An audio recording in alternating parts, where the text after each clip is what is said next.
कर्पूरी जी विपक्ष के नेता थे, उनको जाना था घर। लालू प्रसाद जी के पास उस समय कार हुआ करती थी, तो लालू जी से उन्होंने आग्रह किया कि हमको अपने कार से छोड़वा दीजिए हमारे घर पर। तो लालू जी ने झिड़कते हुए कहा कि उनकी गाड़ी में पेट्रोल नहीं है। कर्पूरी जी ने कभी संचय में विश्वास नहीं किया, कर्पूरी जी ने कभी कोई आडंबर में विश्वास नहीं किया, हमेशा सामान्य ढंग से रहे। 77 में जब पूरे देश में आपातकाल इंदिरा गांधी ने लगा दिया था, तो उस आपातकाल के विरोध में सारा विपक्ष एकजुट हुआ। कर्पूरी जी की बड़ी सक्रियता रही उसमें। कर्पूरी जी के कारण और बाकी लोगों के कारण आपातकाल का दंश व आपातकाल का दौर, काला दौर समाप्त हुआ।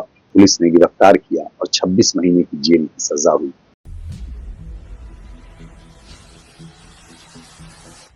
नमस्कार, संक्षिप्त के दर्शकों को सादर प्रणाम।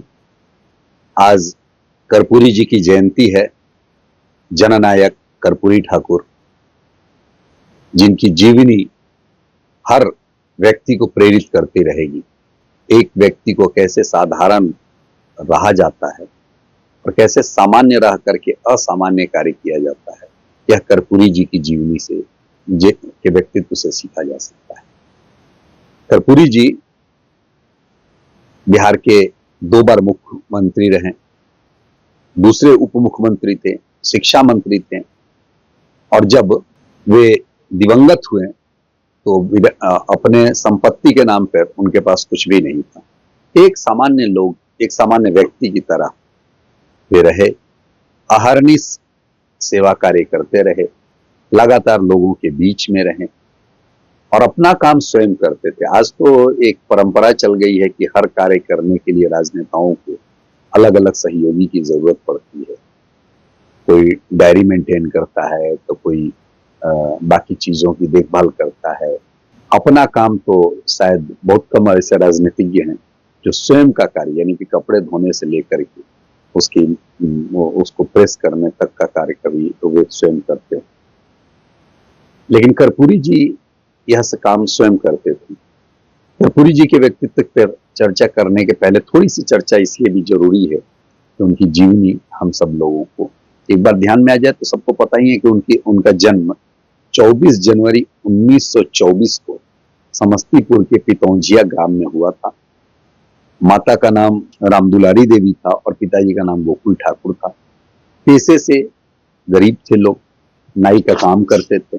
और कर्पूरी जी इस विकट परिस्थिति में आगे बढ़े, पढ़ाई लिखाई की। पढ़ाई लिखाई करने के क्रम में उस समय जो माहौल चल रहा था देश में, स्वतंत्रता आंदोलन का माहौल था, और सत्यनारायण सिन्हा जो बाद में राज्यपाल भी बने, कांग्रेस के एक बड़े दिग्गज नेता थे इस क्षेत्र के, उनसे काफी प्रभावित हुए और कांग्रेस पार्टी में आए।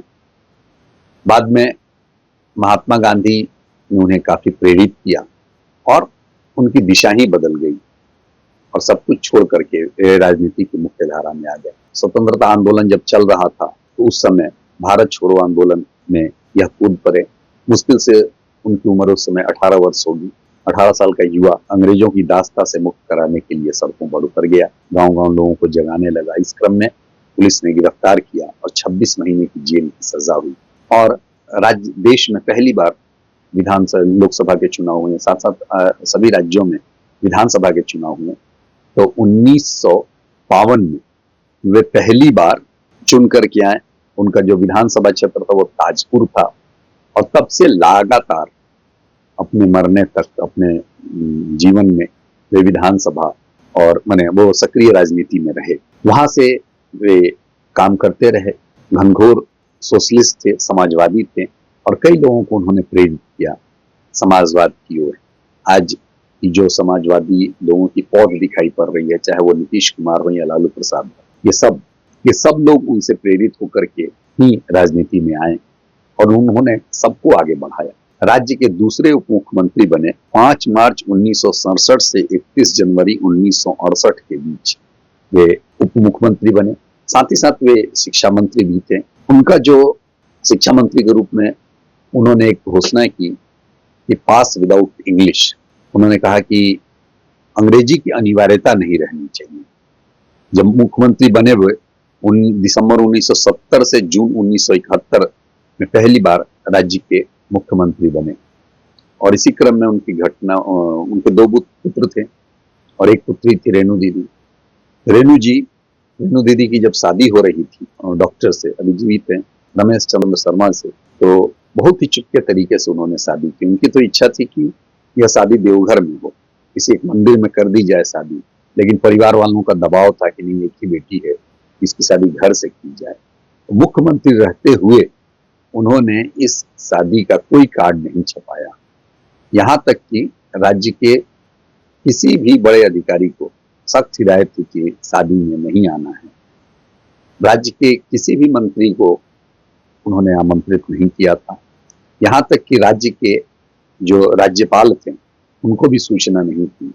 ये और बात है कि बाद में जब राज्यपाल को जानकारी मिली कि कर्पूरी जी की बेटी की शादी हो रही है, तो उन्होंने अपना शुभ संदेश भेजा और कुछ जो परंपरा है अपने यहाँ गिफ्ट देने की वो भेजा था। तो उन्होंने कहा कि मैं आपका शुभकामना स्वीकार करता हूँ, मैं तो गिफ्ट नहीं स्वीकार करूंगा, और उसे बड़े विनम्रता के साथ वापस कर दिया।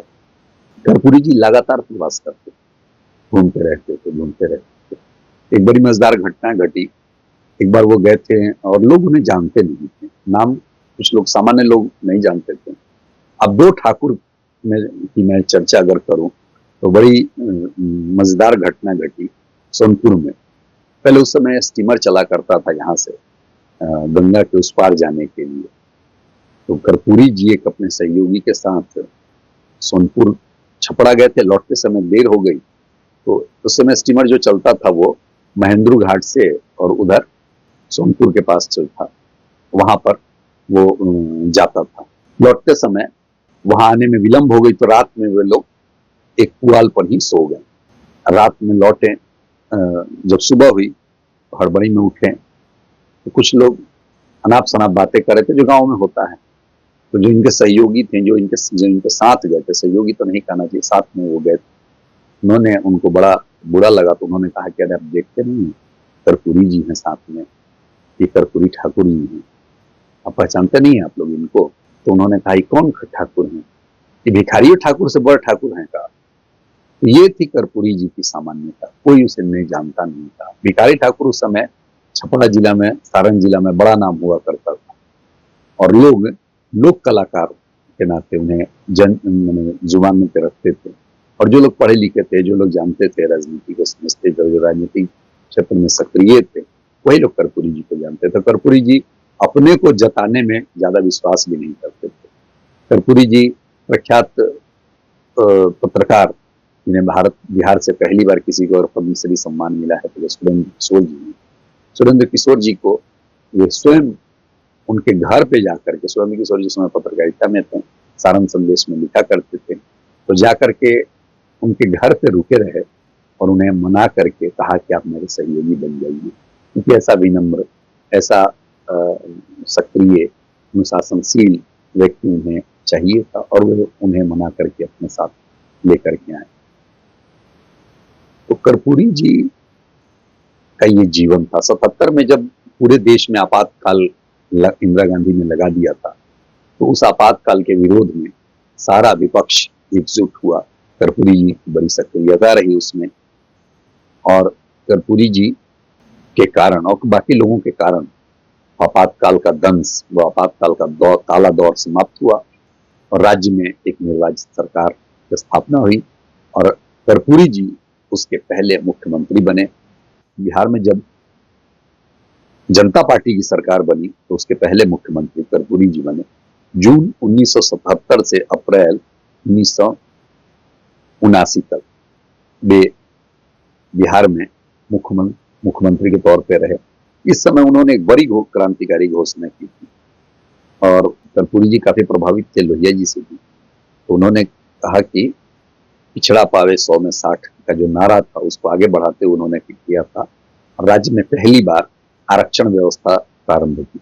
26% आरक्षण उन्होंने नौकरियों में दिया।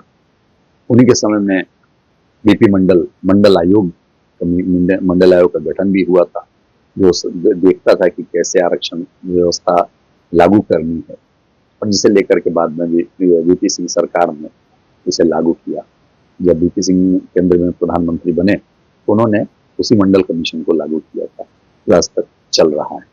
तो ये कर्पूरी जी की जीवन की प्रमुख बातें थी।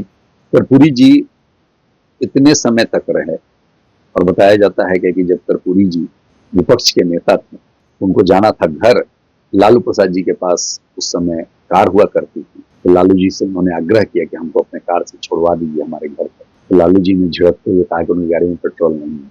2 बार का मुख्यमंत्री आदमी रहा, 1 बार का उप मुख्यमंत्री रहा और उनके पास गाड़ियां नहीं, हमेशा भी ये करते रहते। मैंने उनका कहने का टोन ये, उन्होंने कुछ बहाना बना करके छोड़ दिया। लेकिन कर्पूरी जी ने कभी संचय में विश्वास नहीं किया, कर्पूरी जी ने कभी कोई आडंबर में विश्वास नहीं किया, हमेशा सामान्य ढंग से रहे और एक सामान्य व्यक्ति के रूप में ही उन्होंने अपने शरीर का त्याग किया।